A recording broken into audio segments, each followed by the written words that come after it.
Choose to make a positive impact. Lead SA. You're listening to Jenny Crwys-Williams on Talk Radio 702. 702. Your number one news and talk station.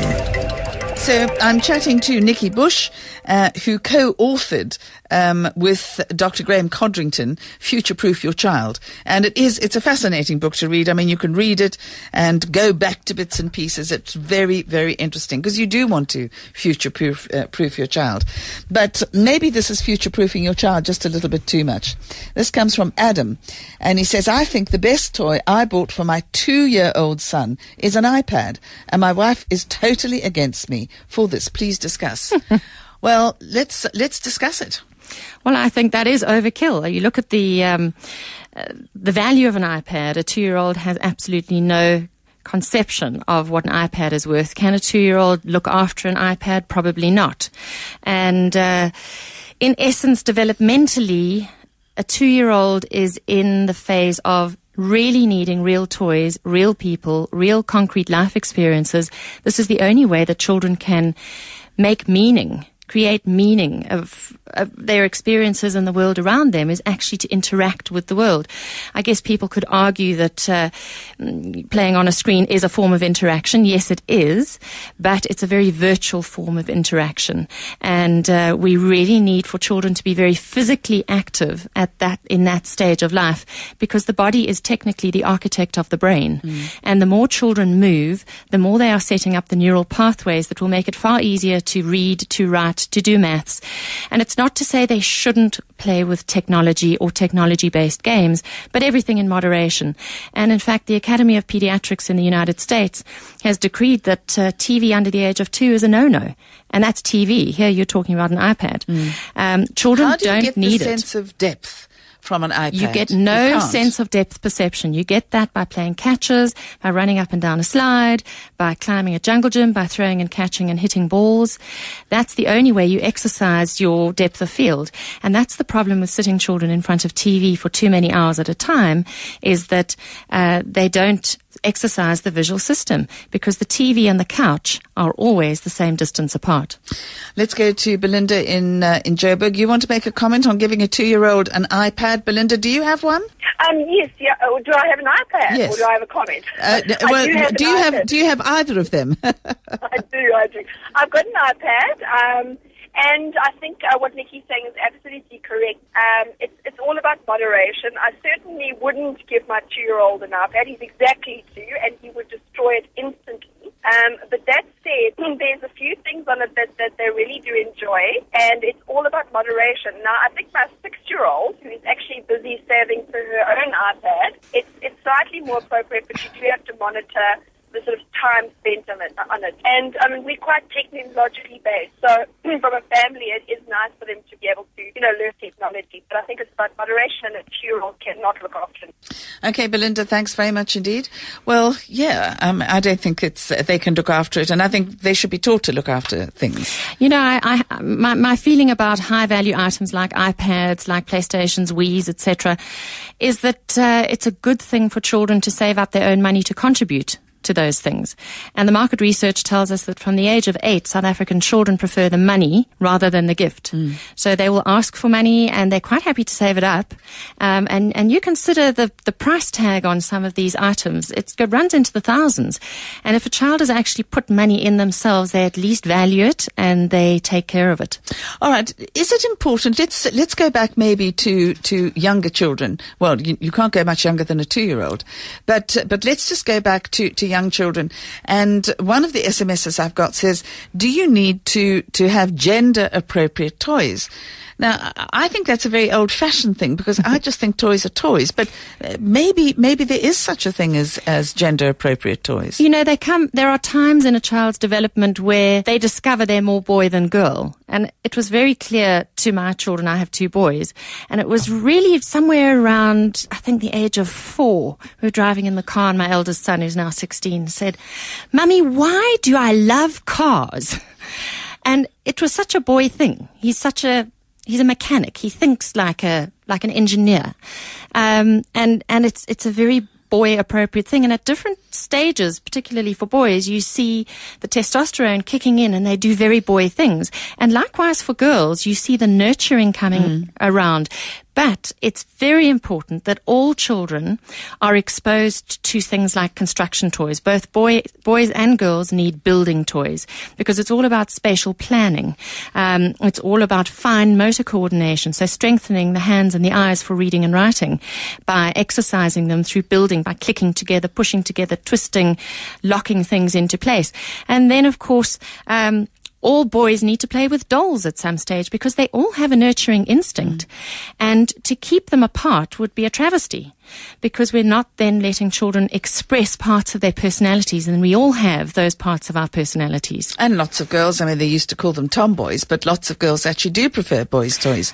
Absolutely. They've got a mathematical bent or something like that, and they simply prefer it. 100%. But the funny thing is that in toy sales, the minute you have something in hot pink, it sells. Yes, I know. It's unbelievable. And then by the time they're 12, it's dead.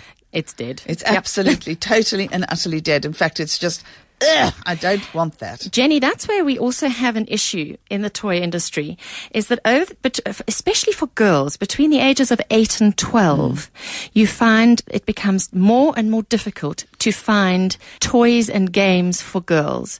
And because of the marketing, which you mentioned earlier, the marketing and advertising around everything, girls from between the ages of 8 and 12 are being pulled into lingerie, into music, into electronics, into perfumes, into the stuff that used to be the realm of adults or of older teenage girls. And they're aspiring to things that are not necessarily age appropriate at this stage in their lives. And it's just because they've been in the crosshairs of the marketers and the advertisers.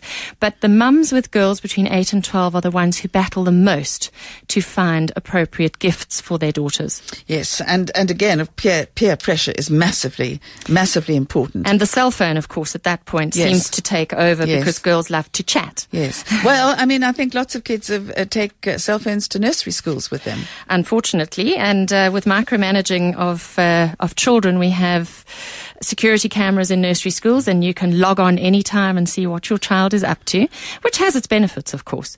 But I think we also need to trust that we've chosen the right place for our child. Mostly helicopter parenting. So can we attach a type of toy with a specific age or stage? Well, yes. Because children differ so much. They do. Take, for example, a baby. Developmentally, a baby between 0 and 12 months of age should be encouraged to spend time on their tummy, because by doing that, they have to raise their heads, strengthen their necks, their backs, their buttocks, in order to promote the crawling action, because they're curious about the world. So we need toys that might actually keep them on their tummy, because they actually don't like being on their tummy for very long. So this, for example, is called Kaleido Disc, and it's not working right now. There we go.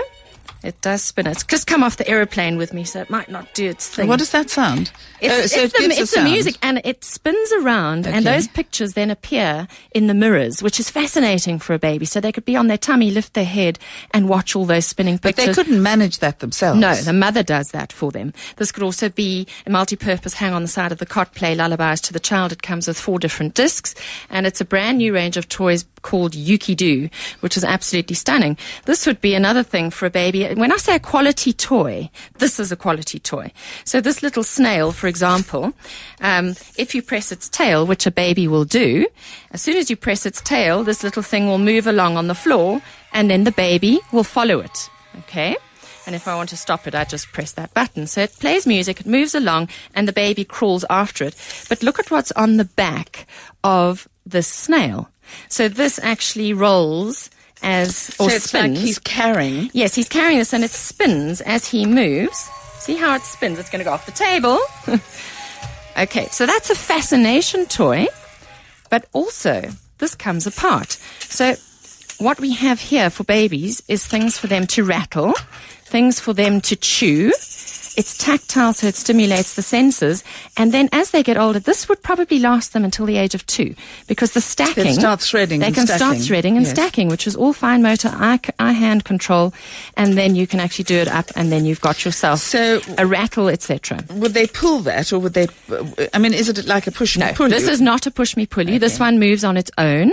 But then, of course, they can push that along and roll it along and follow it. And then it's got a squeaker as well. So that's got a lot to it. So I like that in terms of a quality product that will last me a long time. So it's a good investment toy. And it does all the things developmentally that we want the child to do. They would be pulling along a toy from, once they're walking, which is going to be between 12 and 18 months. They're going to pull something along. And you can get those kind of toys too.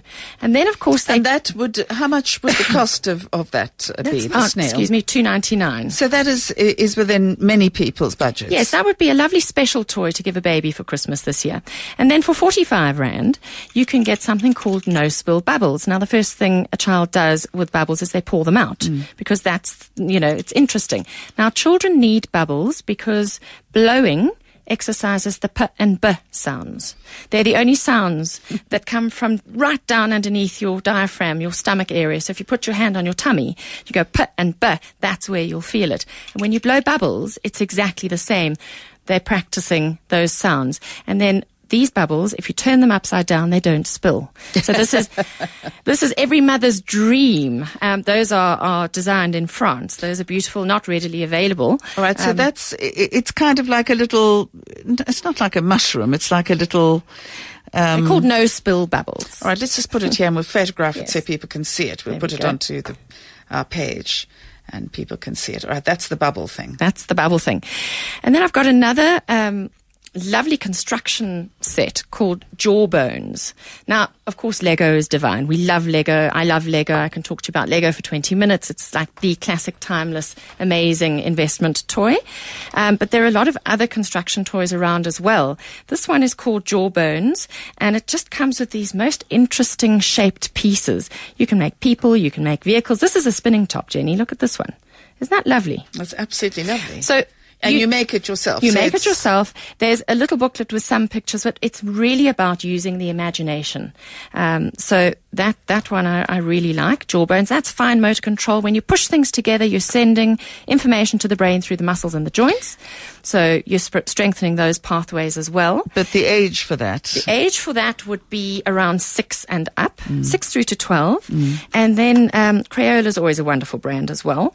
And these are called window crayons. And they write on glass and on mirrors. And they're Wonderful. such fun. Oh, I love these things. Really gorgeous. All right, so these are great big fat pencils, and you can do them on glass, and then you easily wipe them off. Yes, with a bit of normal window cleaner. Okay. Yeah. And then this would be for children from 6 to about 12 years It of looks age like as well. Chinese checkers. It's not Chinese checkers. It's called Magnetic Picture Builder. And it's from a lovely wooden range called Melissa and Doug, which has really taken the country by storm. And you have a little magnetic wand and you pull these colored discs and you drop them onto the corresponding color spots on the picture. And it's got about 10 reversible cards that slip into the back of different pictures, aeroplanes and fish and birds. And it's a kind of coloring in a way, because you're coloring in with these plastic discs. You're filling all those little empty holes with plastic discs, and eventually you have a whole picture. You need a lot of dexterity for that. You do. That's why it's really got to be done when you have time. Lovely for sitting in the car or the aeroplane when you've got nowhere else to go, because nothing can fall out of this. It's got a lovely perspex cover, so really good for traveling. And it's for the child who is starting to do handwriting. But it would be just as interesting for an 8-year-old as it would be for a 10-year-old, or as it would be for a 7-year-old who's ready for it. All right, so it's magnetic, and you end up by painting, in inverted commas, Yes. dragging a fish. Yes. A little bit like the exercise you would do with your mouse on the computer with clicking and dragging. But here you're doing it with a magnetic wand and picking I up think that these would keep them occupied for... long term. long time. Yeah. And some children would take half an hour to do that picture, and other children would do it in 10 minutes, depending on how old they are and how good their fine motor coordination is. And how precise they want to be. And then, of course, you could just do a blank one. So you could use your imagination and creativity to create your own picture. And then we do see, obviously, technology coming into play. Leapfrog is a wonderful range, the Leapfrog range. All right, so this is count and scan. Count and scan. So for the little girls and boys doing playing shop, they can do all their shopping. So here we have a little barcode scanner, and it's got 3 settings. And the first setting is music. So if I scan these carrots, it gives me a little tune. And it says carrots. And then if I put it on to colours and I scan the carrots. Orange carrots. And I like it because it's in British English. And now it's counting, and we see here the number 7. 7 carrots. And if you actually counted the carrots, you would see there were 7. So here we have something that can be used in fantasy play of playing shop, but is also highly educational, and it also has the technology aspect as well as real life all rolled into one. All right, I mean, then we'll keep them occupied for hours. But would that be a 4-year-old or 5-year-old maybe? It'll be a 4 and 5-year-old. Okay, and hours of entertainment. Talk Radio 702. SMS Jenny Crwys-Williams now on 31702. Now, there's something that looks kind of like a xylophone. Just explain what it is, or is it a construction kit? Yeah, not a xylophone, Jenny. It's called Build-A-Brain. It's a local construction toy that I came across, and that's one of the things I do try and do with Toy Talk is I look at all the main line products, and I also try and find things that don't actually have that much advertising or marketing backing. And this is Build-A-Brain, and it's once again comes with no instructions at all. You just play. And I've got a big set of these, obviously, because they gave me some to play with. And my son built something that was like almost 2 stories high. And that was the whole thing was how high could it be? And he actually jumped on the garden wall and kept building. So that was really awesome. And so imagination, creativity, fine motor control, spatial planning, all brilliant. Let's just go to just a couple of questions. I've got 2 boys, aged 10 and 15. They have all of the gadgets that is out there. I only supply the consoles, and they save and buy their own games and accessories. But until today, they get kicked out of the house to play outside, sports, etc. Everything in moderation. That comes from Rashad. Absolutely. And also, don't forget for children from 10 to 15, or even children from 8 upwards, big kids still want to play and have fun. And don't forget the family game. And there are some awesome games. It doesn't have to be 3 hours of Monopoly. Monopoly is a brilliant game still. But there are some stunning games. There's one I'm featuring called Jungle Jive, which is just absolutely brilliant. You have to have a look at that if you have a family. Awesome game. All right, Jungle Jive, and then lots and lots of people saying, please let them play outside. They don't understand physics and physical constraints in practice when they come to study under me. That's 100%. Professor Johan Holm, who's an electrical 100%. Engineer. Exactly what you were talking about. And parents are excessively indulgent these days. I think that an iPad is a gift that a lazy parent would give. I have to say, sis, I think that you are right. And what about a book? I mean, what about giving a child a book, sure, for God's sake? And they sit on their father's lap or their mother's lap, and you bond at the same time as you get taken into another world, and you learn all sorts of different things as well. This is anonymous. My children love plastic animals, Polly Pockets and dinky cars. Hours of fun. Hours of fun. Once again, they use them in different ways, so they're using their creativity and their imagination. And there's lots of expensive stuff out there, and if you just buy some of it and then add waste to it, like a good old cake tin or something like that, you can create all sorts of things. I mean, we had something called Zuzu Pets, which came in last year, and it's coming again this year. Very expensive little hamsters. And battery-operated little hamsters. And a friend of mine bought her children one each, and then they played with the most amazing things to extend the product, just using household stuff. She didn't go and buy all the expensive little tracks and houses and things like that. So you don't have to buy the whole bang shoot. You can do bits and bobs. Imagination. And it's the children making up the ideas. And don't forget that toys do not replace a parent. You know, we very often find parents buying things and never playing with their children. That's a travesty, because in essence, you're the best toy in the box. And you get to cook them supper as well. That too. I mean, I think and they love to cook with you. Well, I was going That's to say a game. the cooking is the most, and boys love it as well as girls. My boys can both cook full meals. By the age of 9, they were cooking because they just cook with me all the time.